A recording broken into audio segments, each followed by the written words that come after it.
কাছ থেকে জানতে চাই আপনাদের মধ্যে থেকে কতজন জ্বরে ভুগেছে, একটু হাত তুলবেন।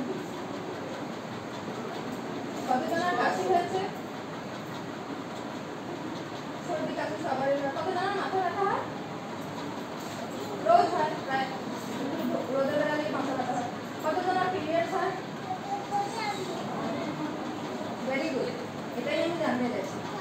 প্রথম কথা হচ্ছে এই যে আমাদের পিরিয়ডস হয় প্রত্যেক মাসে হয়, এটা আমরা সোশ্যালি বা অনেক লোকের সামনে ডিসকাস করতে একটু হেজিটেট করি, সবসময় করি না হয়তো। তাছাড়া অনেকের মা বাবারাও বলে যে এইসব জিনিস নিয়ে কারোর কাছে ডিসকাস করি, এটা কিন্তু একদমই ফলস। মানে এটা আমাদের সবাই হয়, সবাই জানে, আর এটা নিয়ে যত বেশি ডিসকাস করবো তত বেশি আমরা জানতে পারবো এটার বিষয়, এটা কি গুণ, কী করে আমি নিজেদেরকে ম্যানেজ করবো। অনেকে হয়তো জানেই না এই বিষয়ে যে কী হাইজিন হতে পারে। তো যত বেশি আপনারা এটা নিয়ে ডিসকাস করবেন তত বেশি জানতে পারবেন। First thing.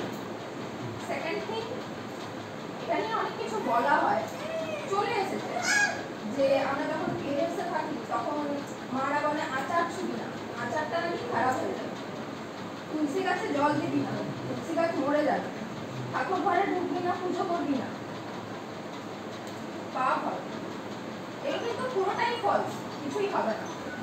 যদি এক্সাম্পল নিয়ে দেখতে চাও, একটা বাটিতে আচার নেবে, যখন পিরিয়ডস হবে তখন সেটাকে খাবে, দিয়ে হয়তো সাইডে রেখে দেবে, দেখবে ওটা খারাপ হয় কিনা। আচার শুধু তখন খারাপ হয় যখন ওটাতে জল যায়, ঠিক আছে? হাওয়ায় খুলে রেখে দিলে খারাপ হয়।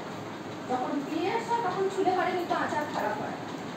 এটা আগে বলা হতো, কারণ আগে আমাদের কাছে অনেক জিনিস ছিল না, তখন বলা হতো যে তোমার পিরিয়ডস আছে তুমি একটা ঘরে গিয়ে থাকো, কারণ তখন মেনটেন করতে পারতো, হাইজিনটা মেনটেন হতো।